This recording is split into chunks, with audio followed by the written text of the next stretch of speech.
All right, good morning, everyone. Good morning. It's really very happy to be here.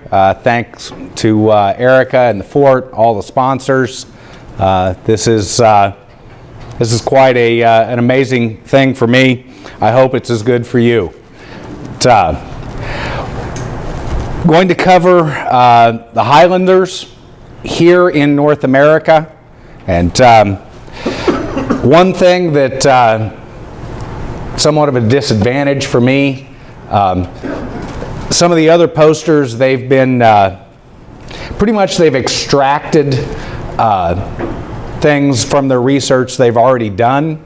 For me, I'm still in the middle of my research, so there are some glaring holes, and I'll just say that it's not because I've chosen to ignore anything.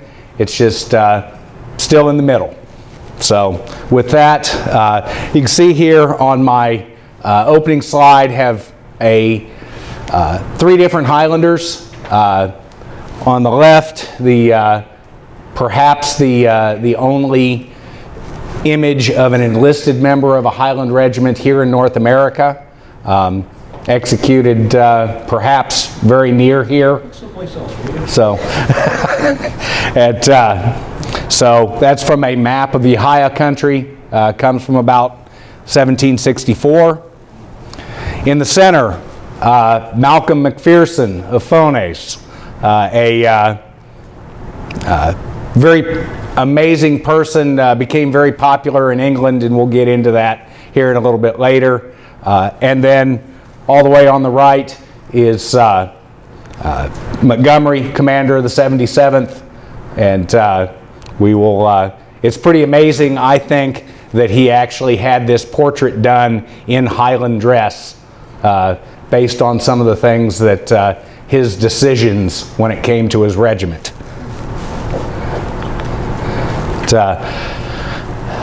In addition to the sponsors, all of these people here have been very helpful. I have a day job where I teach, but it's more how to shoot somebody at night, and not academic research or teaching. And so Alex, who presented yesterday, he spent a lot of time taking pictures of documents for me in England. And same with Paul Kramer. These folks have they've been my research assistants, and so a lot of thanks go to them. Here recently in the local area, we've lost some really major reenactors. On the left is Ed Vogler, the Sergeant Major of the 42nd. He had a horrible task in that he had to deal with having me in the unit. And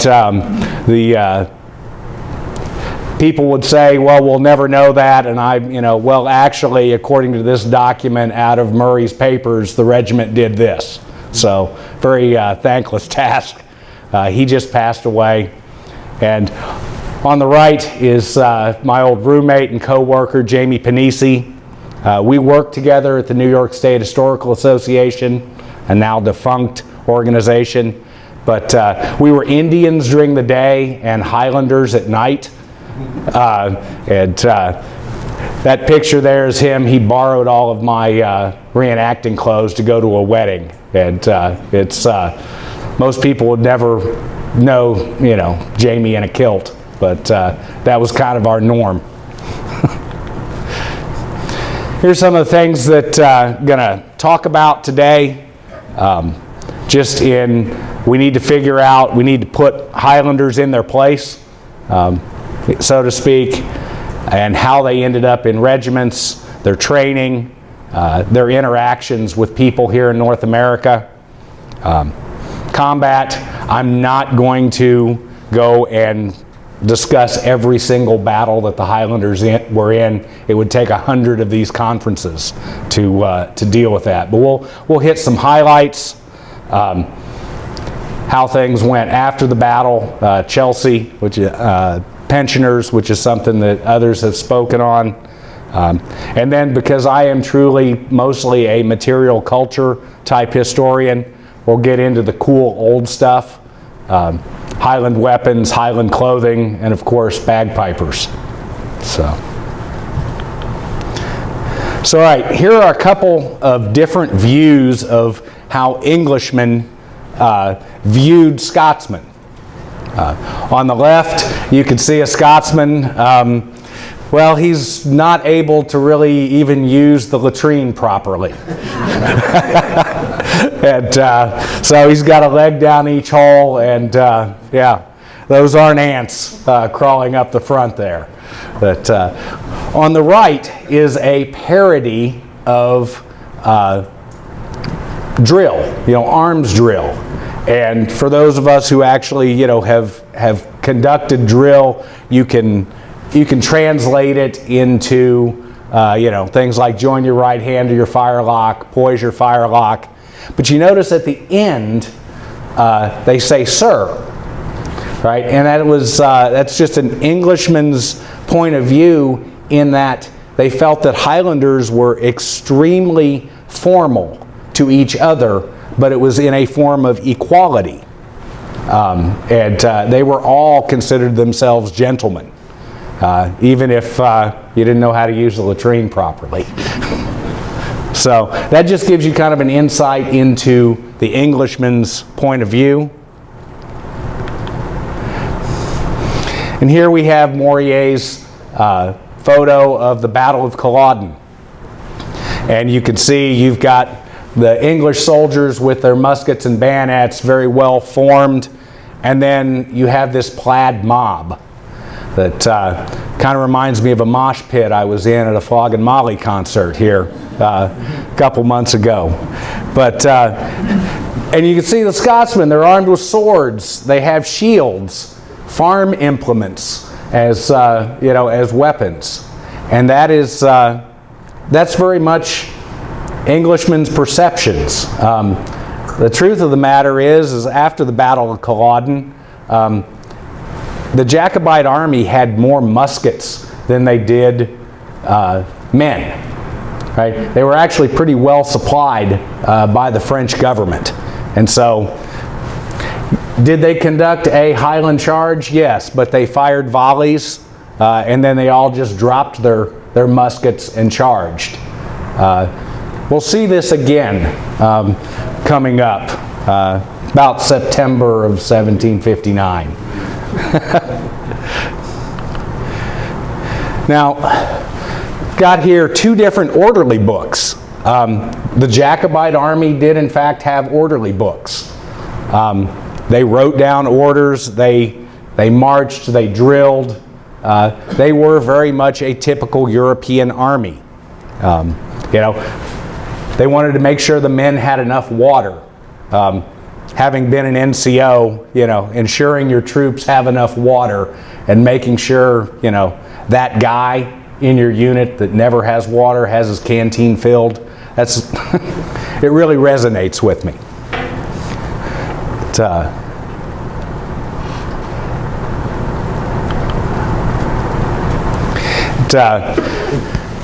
So we're living in the post-Outlander age when it comes to Scottish history and such. Lord Lovat, which was Simon Fraser, he was a Jacobite. He was the last person who was ever beheaded in the Tower. His son, Simon Fraser, despite how he might have been portrayed in Outlander, he was the commander of the 78th Regiment of Foot, Fraser's Highlanders, here in North America. A very capable officer, not the buffoon that we see in Outlander. One of the biggest portions of what really sealed the deal for his father's conviction was the fact that they had such great stores of military equipment. The Fraser Clan Regiment had colors. It actually had two sets of colors. It had brand new ones for days when it was really nice, and they had an old set for when it might be rainy, that they would march with these colors. They had bell tents, which is where you lodged weapons. Soldiers didn't just keep their muskets in their tents with them, because that leads to things like drunken shooting matches or something of that nature. So everybody would lodge their weapons in the bell tent. And the Fraser clan regiment had this. When it comes time that Fraser raises a regiment, in many ways he reconstituted his the regiment that he commanded during the Jacobite Rebellion. He also didn't make it to the Battle of Culloden. They were late. Perhaps they were rolling their colors and tearing down their bell tents and all that, and that caused them to miss the battle. But it was a good thing that he did. And one thing I want to bring up, one earlier author has called the 78th the Fraser clan war party. There's a whole bunch of, cultural issues with that, calling it a war party. But I want to say the Frasers, it truly was a European regiment, not just that plaid mob like what we saw in Maurier's painting. Okay, so we'll go into recruitment. And I see George already, yeah. Yes, this is a rather obscure Sandby watercolor from about 1750 to 1752. This is a recruiting sergeant of the 42nd in Scotland. And the full painting, you really should take a look at it. This is just down in one little corner. It's full of Scotsmen, men, wearing tartan after the supposed act of proscription. And it shows that, we think that like tartan was completely banned. All of these guys in 1750, 1752 in Scotland, they're still wearing it, even though it was supposedly against the law. And that was supposedly also one of the reasons why men would join Highland regiments, is they got to wear tartan again. But the stories are sometimes better than the truth. So who are we talking about here? There are about, you can see, 4,200, give or take, Highlanders in actual Highland regiments. There were lots of Highlanders in English and Irish regiments as well, but we'll just cover the ones who were actually serving in Highland regiments. And you can see of those three regiments, you had the 42nd. They became a royal regiment, which gave them a higher status after 58. They also got a 2nd battalion. The 77th and 78th, they had 3 different designations during the time of the war. And so that's kind of a research challenge of trying to follow that thread when you're looking for information. So why did the Scots join? The popular history has been perhaps that Scots were very warlike. That's the story that was sold to the English public, who were perhaps scared of Highlanders. There was just a rebellion. We're going to take all these warlike Highlanders, we're going to put them in regiments, and we're going to send them off to the various ends of the empire and perhaps get rid of them. There's a lot of recent scholarship that says that, truthfully, joining the British Army paid better than staying in Scotland as a farmer. And that's the true motivation. I'm not sure how I agree with that, even being someone who was forced to join the Army because of an economic downturn. But you have two sides of that. You have in Celtic poems and songs from this period, saying we're a warlike people, we're going to go off and we're going to follow our tradition. You have men in the regiment doing the recruiting saying, well, just a little bit of tartan and some linen cloth and money will be good to get these guys to go in. So it's obviously, you have two different sides perhaps of the same coin, perhaps not. One of the things that really made the two later Highland battalions, the 77th and 78th, different was who they recruited. Simon Fraser had no problem with former Jacobites. He knew that, you know, if you were a Jacobite, you had experience. And so he wanted those people. Montgomery, he just impressed people as long as they weren't Jacobites. So that I've often called the 77th a regiment of townies, just because, well, you'll see some of the things that they've done. They at times didn't know how to be Scottish.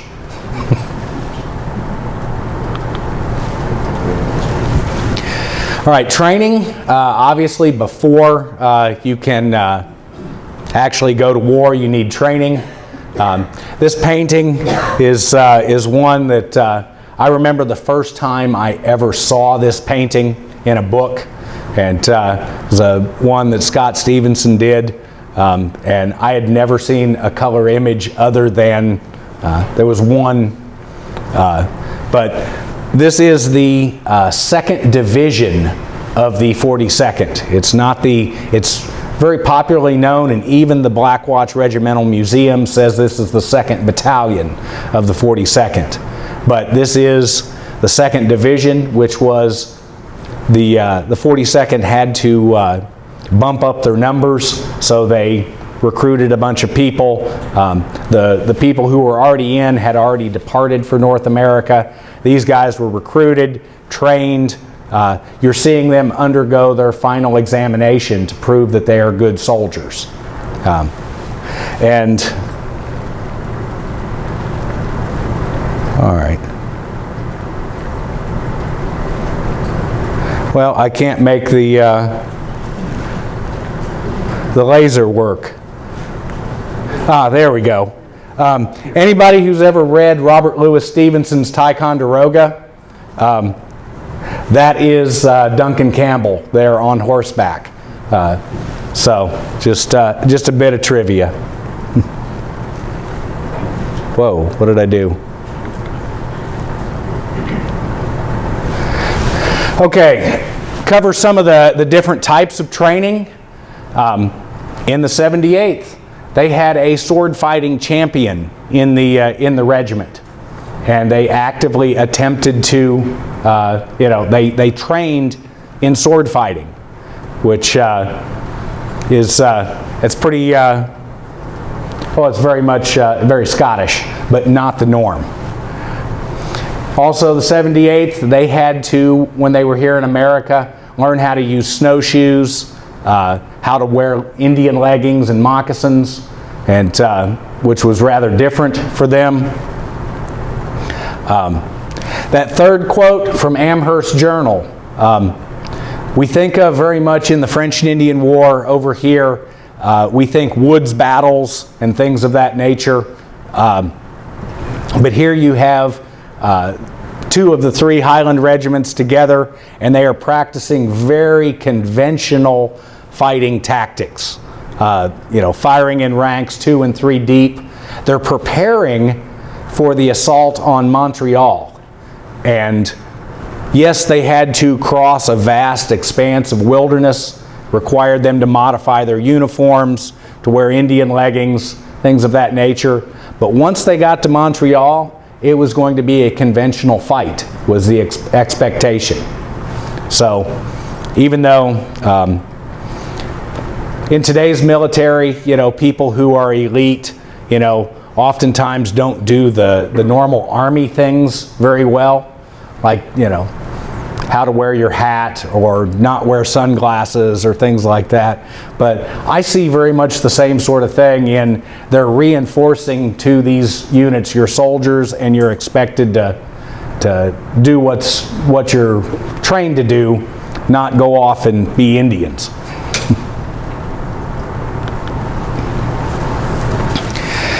All right, here's one of perhaps my favorite part of this presentation. Talk about how the Highlanders interacted with local North American populations. And you can see that behaved like brutes in human form. That was how a member of, resident of Albany described the 42nd when they were there. And then, I don't know if any of you have seen that woodcut of Scots Entertainment.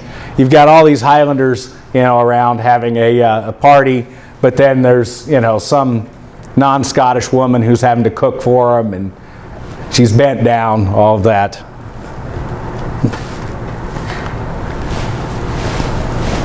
The quartering is what caused a lot of these issues between the 42nd and the residents of Albany and all kinds of other towns in North America. You can see they said they were loud. That said they consumed furniture, which to someone, they probably think that they were like eating furniture. Was almost the way that they, but think about, we're talking about soldiers, they spend their life, or at least the campaign seasons in tents.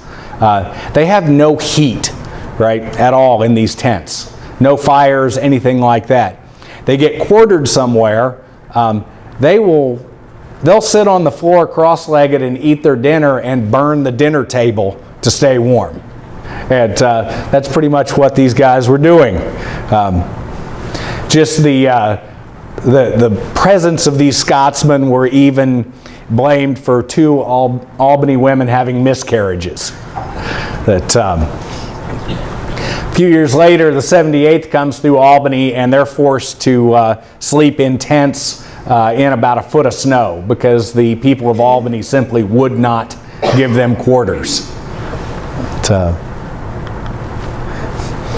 This is probably what caused the miscarriages in Albany. Just the sight of these Highlanders' legs. This is such an amazing portrait. Everybody is just trying to figure out what's going on. Husbands trying to pull their wives away from looking at the bare legs of the Highlanders. Now the 77th. They were raised, their first place they landed was in South Carolina, and along with some members of Bouquet, members of the 60th Royal Americans. You see this forging of this brigade that eventually became so important here in Pennsylvania.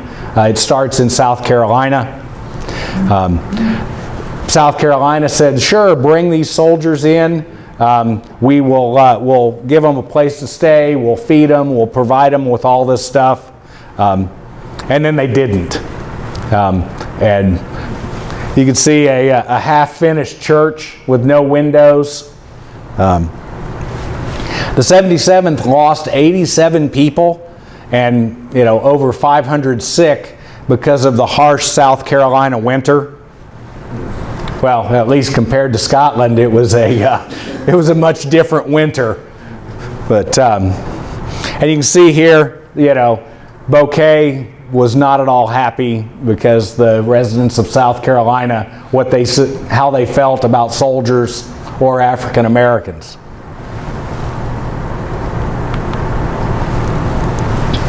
So the 78th, they were in the north.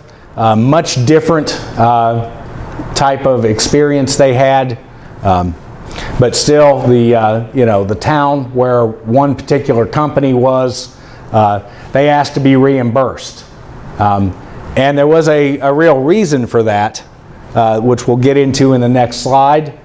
But, and lest everyone think all these interactions were bad, you see that second bullet. After the Battle at the Plains of Abraham and conditions in Canada became real well known, the Quakers in England, they sent over a whole bunch of cloth for the Highland Regiments because they couldn't believe that these men were going to experience a Canadian winter without pants. The 78th, most of those guys, they were quartered with French families then. They gave that cloth to the French because their need was greater. So shows a real bit of charity on their part. Now, why did the town of Stamford bill the government? Well, there was a murder that happened between two members of the 78th. And that Scottish Dirk that you see up there, that is actually the Dirk that committed the murder. And that's a very unique item in that that's a Dirk that was actually totally made here in North America. The blade was a broken sword blade, but it was forged in Stamford, Connecticut. And volunteer Sergeant Thompson of the 78th Grenadiers carved the handle. He loaned that dirk to another NCO who was going on duty. That NCO was attacked by a soldier who the NCO corrected. They fought. It started out as a sword fight, and then the sergeant actually pulled Thompson's dirk out and killed the guy. He was put on trial, right, by the civilian authorities. You would think something that happened on duty between soldiers would always, be carried by a court-martial, but they didn't. Now, as you can see here, Sergeant Fraser didn't speak English, but Colonel Fraser, who was a lawyer and admitted member of the bar, and his regimental commander, served as his translator and his lawyer, and he was, of course, acquitted because he had the command authority, and the soldier, was in the wrong. We don't see a lot of instances of civilian authorities trying soldiers. There's this instance, obviously after the Boston Massacre. There was another instance in Scotland in the 1730s where a Captain Porteous was tried and hung and then cut down before he was completely dead, and they bothered him some more and then finally did kill him because he had put I believe it was a cattle thief, had hung a cattle thief. But it was a rare type of thing. So, all right, finally, combat, right? That here you can see this is a powderhorn from a member of the 77th Montgomery's Highlanders,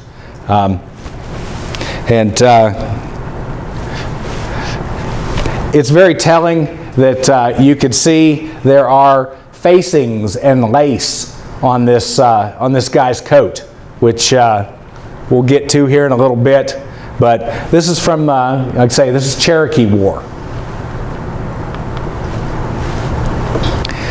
Now, what types of combat and what types of operations did these Highland regiments go through? Pretty much everything you can think.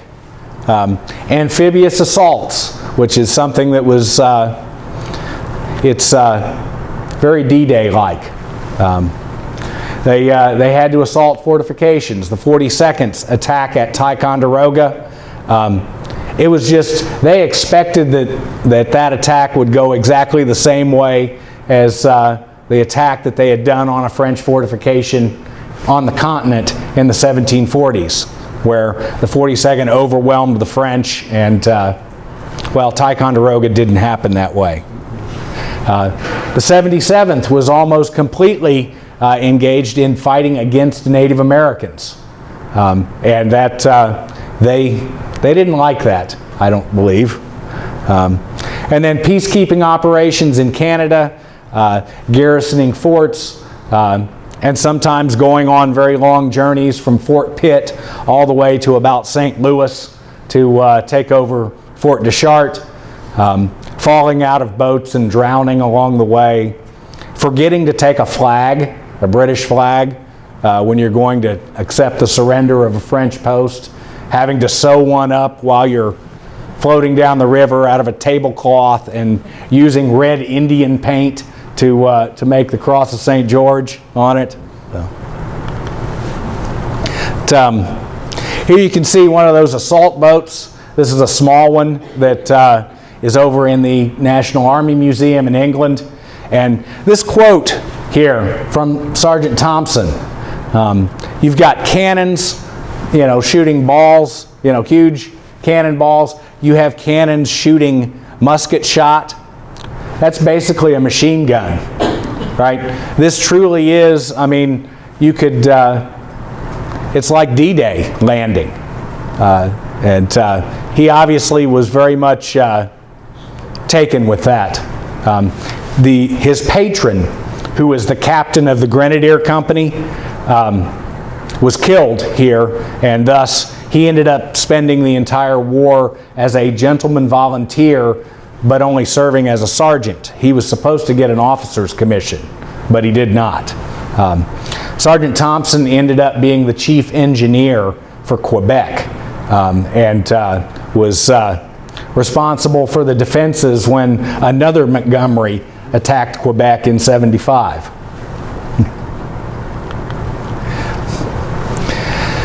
42nd at Ticonderoga. I put this is the only real modern painting I have in here. I've never been able to find a good painting of Ticonderoga that doesn't have major issues. There's Lochabar axes and diced bonnets and everything else in here, but you can see the officers experienced officers said this was some of the most horrendous combat they had been in.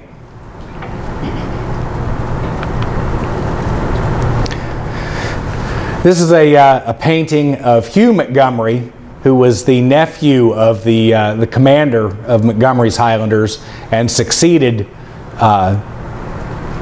his uncle to the earldom.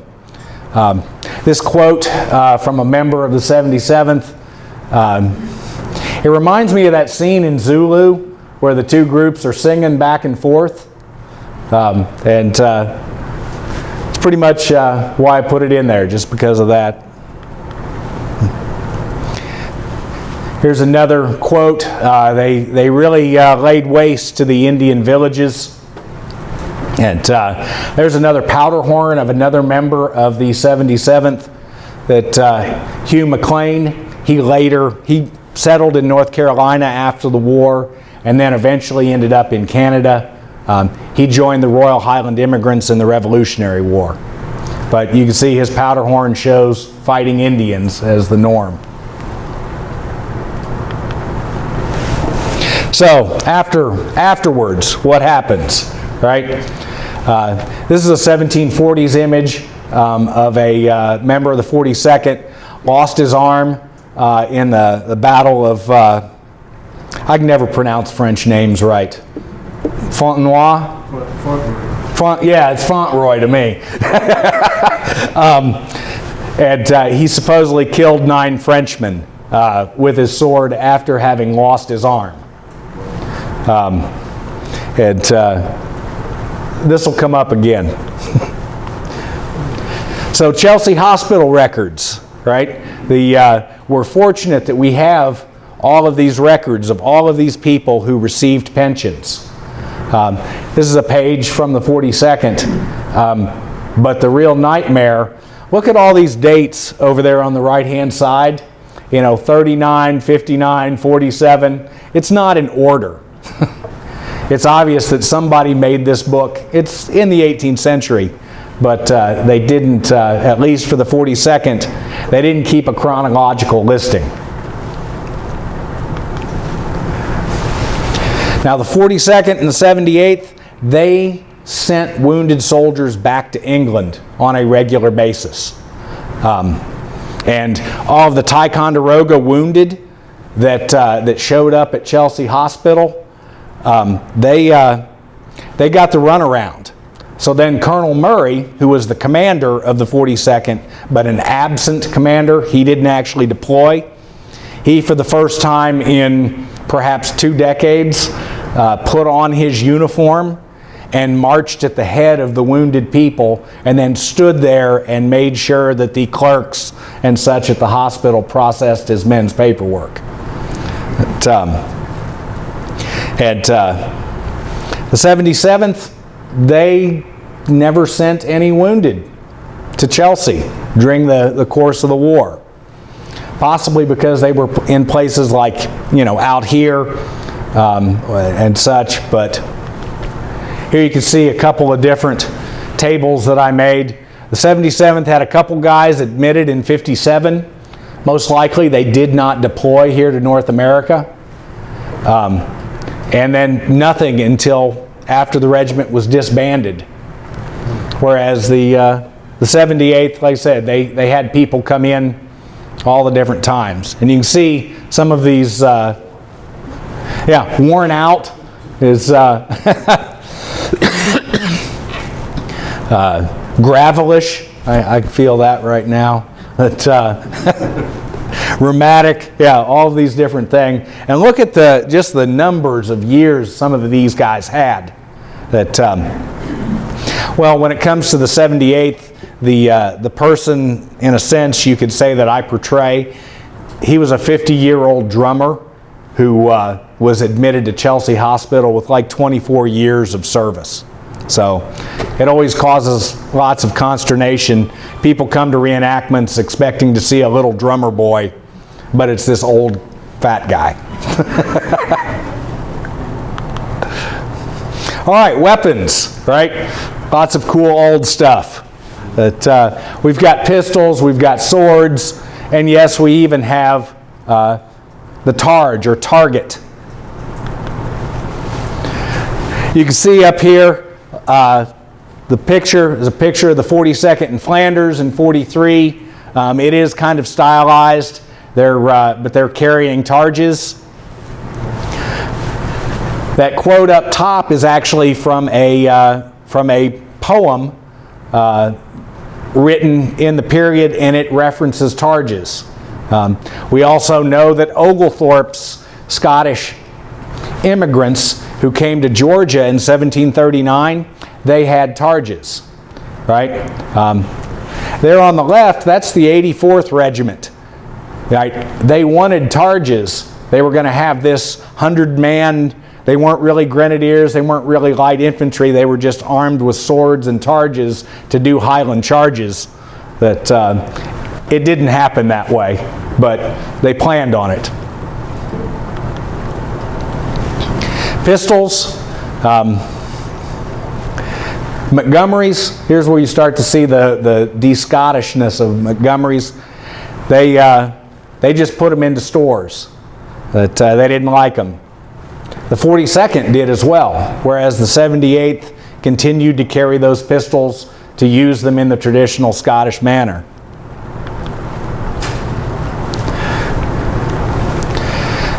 You can see this as we were getting ready to come out here, so to speak, in 58. Highlanders had to have their own unique cartridge paper, flints, bullets, all of that. That's a logistics nightmare. And you'll see later on the Highland regiments got very anglicized. They eliminated all this. A couple of different swords from the 42nd. An officer's sword, gilded here on the right, and then an enlisted man's sword. But and then here we have a couple of 78th swords. The one on the right is an enlisted man's sword in a private collection. A number of these regimentally marked swords for the 78th survive. On the right, that's actually Sergeant Thompson's sword that he carried as a gentleman volunteer.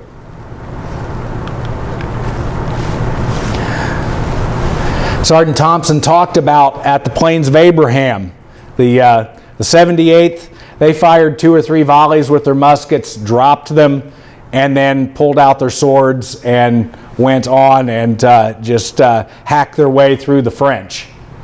And so there was also a Ewen Cameron, same sort of thing. He killed 9 people with his sword, lost his arm, picked up a musket, killed a few more, and then was finally killed. Sometimes I wonder about that, just because there's the number 9 and lost his arm. It's very much like that 42nd guy. And then we have Malcolm McPherson of Bonnets, who was in the famous pinch of snuff painting. And yes, he is taking a pinch of snuff here, right? Why this was so important, right? Because of how many people how many Frenchmen he hacked down on the Plains of Abraham, and the whole time he was doing it, he was, screaming about how the French had betrayed the Jacobites, and so he was paying them back for not actually landing troops to support the Jacobites. He ended up escorting Wolfe's body back to England. And when he was presented to the king, and being a Scotsman, perhaps not well aware of court manners, he rushed up, he grabbed the king's hand, shook it very vigorously, pulled out his snuff maul, and offered the king a pinch of snuff. He became quite a popular person in England. He was a gentleman volunteer. He was 67 years old, right, at the Battle of Plains of Abraham. And he was given an ensign's commission by the king, immediately after that. But that's why this guy ended up, having his portrait painted, because he was such a popular fellow in England in that time, because the war had now, was moving forward. It looked like England was going to win. When it comes to the 77th, just like they put their pistols in stores, they also pretty much put their swords in stores. All right, clothing. This is a pair of hose. Many of us wear Argyle socks today. It all goes back to, hose like this. For years and years, nobody knew that this pair of hose existed. We all were just kind of making guesses. It's in the Seaforth Highlanders of Canada officers' mess out there in Vancouver. There's another piece of hose cloth that is in the Huntington Library out in California. How almost all the examples of 18th century hose cloth ended up on the west coast of North America is kind of ironic. So, all right, the clothing, right? Clothing is important, obviously for protection from the elements, but also very important because there was a mutiny of the Highland Regiment, what became the 42nd, because they didn't have clothes and they didn't have swords, and they were getting ready to be deployed. And so this became, this was a big deal in Highland regiments, because if you didn't give them clothing and swords, they might go rogue. Very convoluted logistics. All the Scottish parts of the uniforms every year had to be made in Scotland. They needed to be transported down to England, to near London, to where the red coats were made. And then all of that was bundled up and put on ship and sent over here, sent somewhere over here. That the clothes seem to always go to where the regiments were last year, not where they were this year.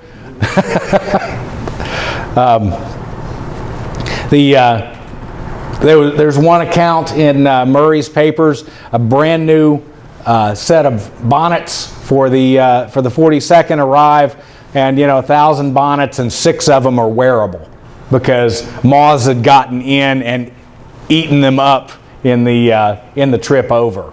And you know, the men had been having pay deducted, you know, to buy this new bonnet, to pay for this new bonnet that they were going to get, and nothing. So it's a pretty amazing document that we just recently found in the Montgomery papers, and Justin from Fort Pitt actually shared this with me, but it lays out, you know, exactly what a Highland soldier is supposed to get every year, and it's kind of a pie in the sky dream in some respects. One of the things you can see here, a coat, your waistcoat was supposed to be made from the coat from the year before, but if you missed a year, you might not have much of a coat to make a waistcoat. It's one of those changes in the logistic systems that happened by the Rev War. They're issuing an actual waistcoat and a coat every year.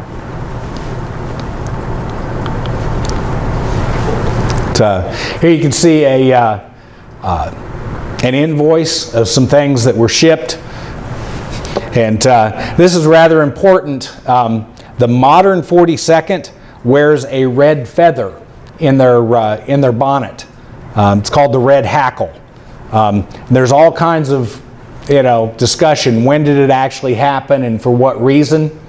Here it is, 1757. Red feathers are being worn by the pipers of the 42nd. So it's pretty interesting to me, at least. There's also, you can see 4 pipers there that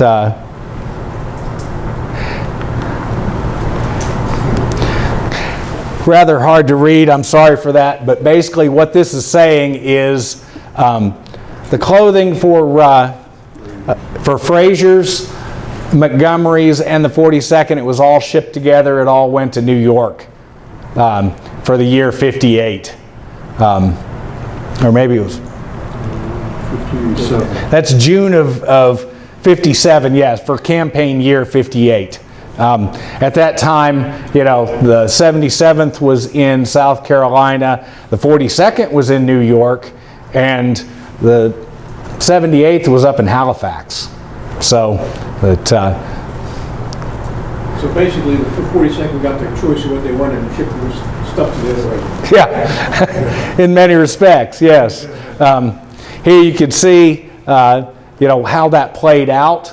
Now this is December of 1758. Normally the way this clothing was supposed to arrive in time that soldiers would have new clothes to pass the winter. Their clothing's all in New York. They end up coming here to Pennsylvania, and they're naked. And they're having to have coats made out of blankets just to survive.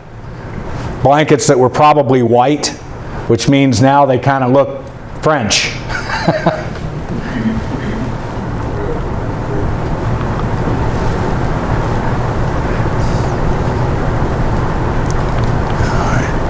All right, kilts, plaids, things of that nature. With the 42nd, they were very forward-looking. If you might have noticed in that Glasgow green painting, the drummers of the 42nd, they were wearing the little kilt, basically today's modern kilt. A lot of people think that Lord Howe invented that or someone else, but even before they got to North America, they continued to wear kilts and plaids, which is the great kilt, basically a plaid toga, interchangeably depending on what was going on. In the 78th, when you were on duty, you wore a plaid or a great kilt.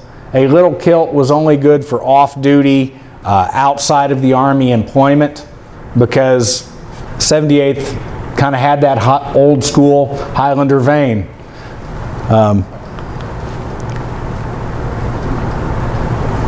Whoops, what happened there?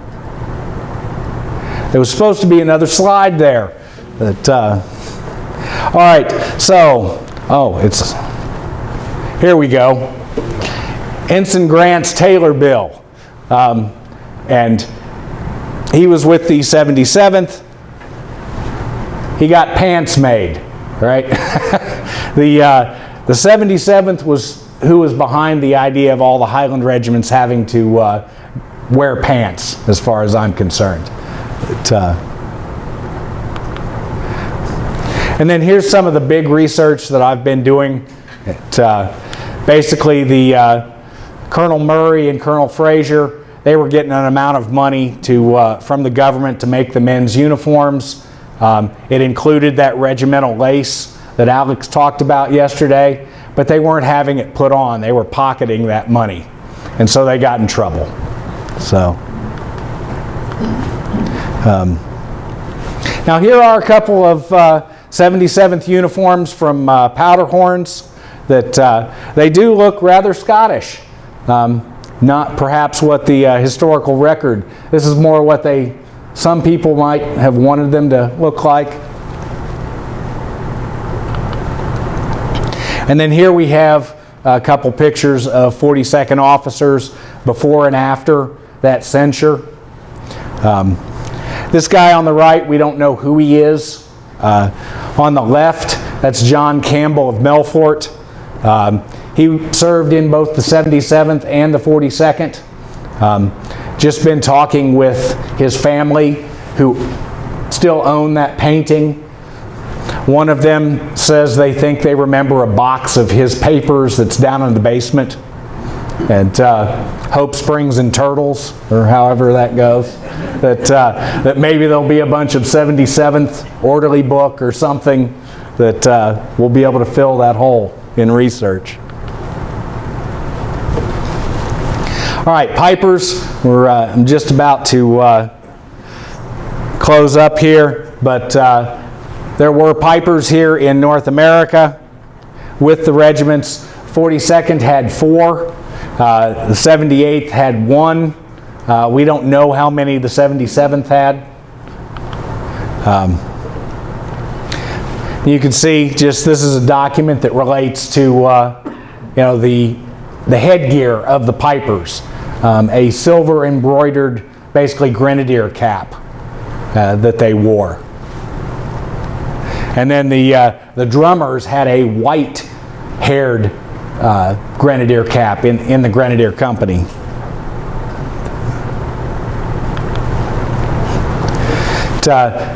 This is from the 77th, just a return. This Alexander McIntyre, the piper in the 78th, he was nowhere to be found when needed at the Plains of Abraham. And whether, for whatever reason, he turned tail, he hid, whatever, there was a time they needed a piper to try and gather up all of the 78th after they've dispersed the French. And he was shunned by all the members in the 78th. Nobody would eat with him, nobody would camp with him. He had to cook his own food, set up his own tent. But then at the Battle of St. Foy, which was when the French tried to take Quebec back, he actually stood there, he piped, he motivated the 78th, and got back in their good graces. This is after the 7 Years' War, but it's Montgomery's personal piper. Whether he was over here in North America, we don't actually know. But as you can see, there's this huge black hole in my research for the 77th. It's not just me, it's everyone. But that's hopefully, I've got to fill that hole before I think of doing anything with all my research. All right, some of the things that, my conclusions here. 42nd was the senior regiment. They served as an example, both bad and good, of what a Highland regiment should be. The 77th, they were the unwilling led by the, however that whole quote goes, we the unwilling led by the unknowing. They had the hardest missions, farthest away, no material support, anything like that. And yet still, they got the mission done in their own unique way, not necessarily the Scottish way. And then the 78th, like I say, it was the Fraser clan regiment. While it may not have been the exact same people, it was the same regiment that Simon Fraser commanded in the Jacobite Rebellion, just fighting for a different king. So, all right, so I thank you. Do we have any time for questions?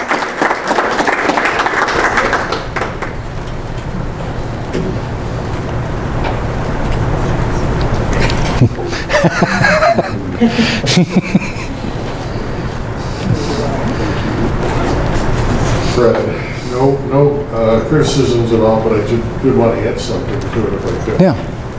You talked about how the Scots interfaced with the civilians, but another interesting aspect is how they interfaced with the natives, Native Americans. And Yeah. they were, especially the Black Watch, when they came over and were stationed initially along the Mohawk River Valley. Right. They were really, how do I want to say it, friendly and got along well with the Indians. They really saw that clan, that they had both, of course, the clanship and all that. So Yes. I thought I'd just add that. Yeah, I purposely ignored that for this presentation, just because there was also a lot of that with the 78th at Fort Stanwix, because they were right there at the Oneida Carry, and there were Indians living in the fort with them and such. Probably intermarried too. I know some officers, not the Highlanders, but some other officers that married natives, so Right. I think they probably did too.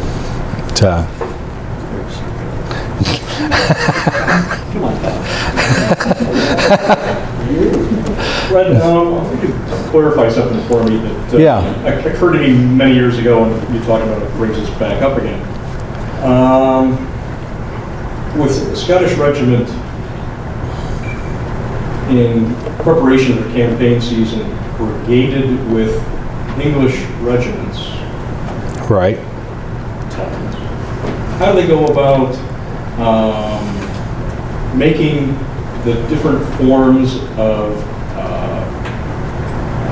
commands mesh so that when the brigadier wants X to happen, he isn't having to go through giving completely two different sets of orders? Basically, the commander tells the units what he wants. Officers relay the message. Perhaps, especially with people like Bouquet, the order might have been in English, it might have been in French. And then, there's a translation, sometimes English to French to Gaelic, that happens within a Scottish unit. Do you find this is actually kind of related to this, in respect that when you get to Ticonderoga, that at the front of the column for the assault, the 42nd are matched with the 46th going forward in that. Okay. Suffer as many casualties. Right.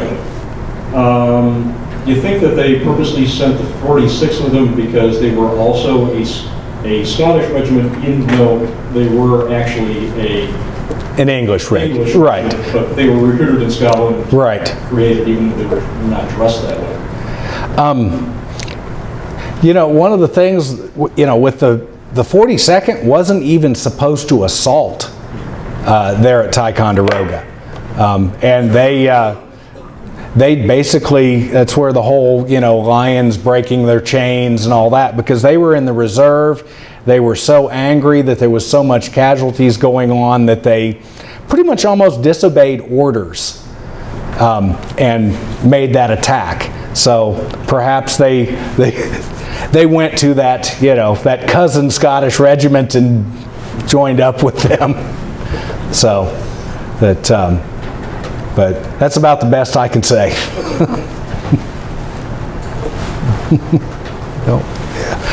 How to let you guys with the microphones make the choices. You know roughly where the 78 was recruited from?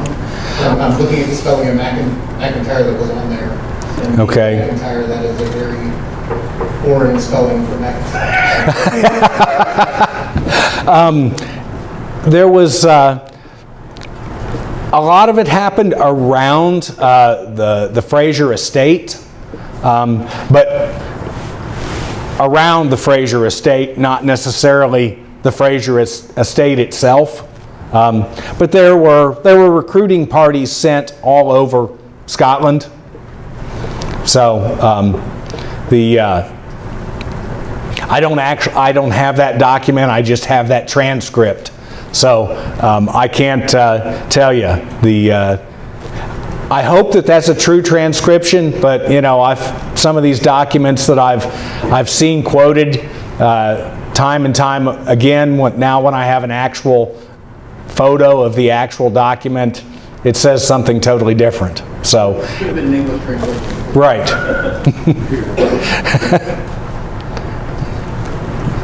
I've just wondered if you could clear something up for me. I've always had it in my head that the higher-ups in the British Army wanted the Highland Regiments for America because they thought their national character was suited for the terrain and to be suitable Indian fighters. Is that a contemporary thing, or have I read that is that a historian's theory? I think there were both. They were. There is, like I say, all of that. It's all in Gaelic, but the poems and other literature that speak of we're a warlike people, and now we're going to go off to North America to fight the same way that we've done generation after generation. And then there were the guys that just didn't have any money, so I'm going to join the army. So I think there is a little bit of the whole warlike, we're going to regiment them and send them off to the four corners of the empire so that there won't be another Jacobite rebellion.